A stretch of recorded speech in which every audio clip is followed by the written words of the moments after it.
एबे आंचलिक पाणीपाग विभाग पक्षर एक बड़ खबर अथवा पाणीपाग जनित एक विशेष सूचना सामना को आसी। सूचना अनुसार एथर रजरे भिजिब सारा ओडिशा। 14 ରୁ 16 मध्य लघुचाप संभावना। तेबे आगु केउ जिला को केते प्रतिशत वर्षा हो, केउ जिला को एहार प्रभाव अधिकरू अधिक मात्रा रहिबो एने संपूर्ण अपडेट जानिबा। किंतु ता पूर्व वीडियो गोटे लाइक करंतु, सांगमान सहित वीडियो टिको बहुत मात्रा शेयर करंतु। आपण माने जदि हम चैनल पई न प्रथम थर पई हम चैनल को देखुथिबे ताले एबे ही हम चैनल को सब्सक्राइब करी पाखर आस्तुवा बेल आइकन दबाई ऑल नोटिफिकेशन पर ऑन कर रखंतु। आपण माने हमर न्यूज को केउ जिल्ला देखुचंती तळे कमेंट माध्यम रे निहाती जणाइबे, जहा द्वारा जेबे भी जेकोनसी लेटेस्ट पाणीपागर सठिक सूचना आपण माने हम चैनल माध्यम रे सर्वप्रथम देखि परिबे। तेबे चलंतु आ लेट न करी वर्तमान खबर पर नजर पकेबा। सूचना अनुसार बंगोपसागर सृष्टि होछि घूर्णिबलय। 14 ରୁ 16 जून मध्य उत्तर पूर्व बंगोपसागर में लघुचापर संभावना रही। एने आगामी 7 दिन जाए प्रबल वर्षा होगा नहीं आंचलिक पाणीपाग विज्ञान केन्द्र सूचना देइछि।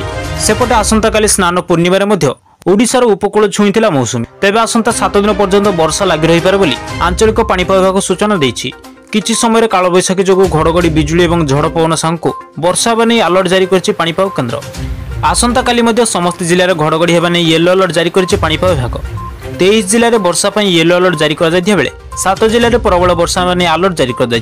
तेबे जिला मानक मध्य कोरापुट, मालकानगिरी, मयूरभंज, बालेश्वर, गंजाम, गजपति, कंधमाल और रायगड़ा यही 7 जिले में कलाहांडिया मेघ होगा नहीं अलर्ट जारी करिछि पाणीपाग विभाग। अलर्ट जारी होइतिबा जिले में बिजुली घड़घड़ी सहित प्रबल वर्षा और 40 ରୁ 50 किलोमीटर बेगर पवन बहिबार संभावना रही। सेपटे बंगोपसागर एक घूर्णिबलय सृष्टि हेतु उत्तर पश्चिम उत्तर बंगोपसागर एक बलय सृष्टि सह प्रभाव में लघुचाप सृष्टि संभावना रही।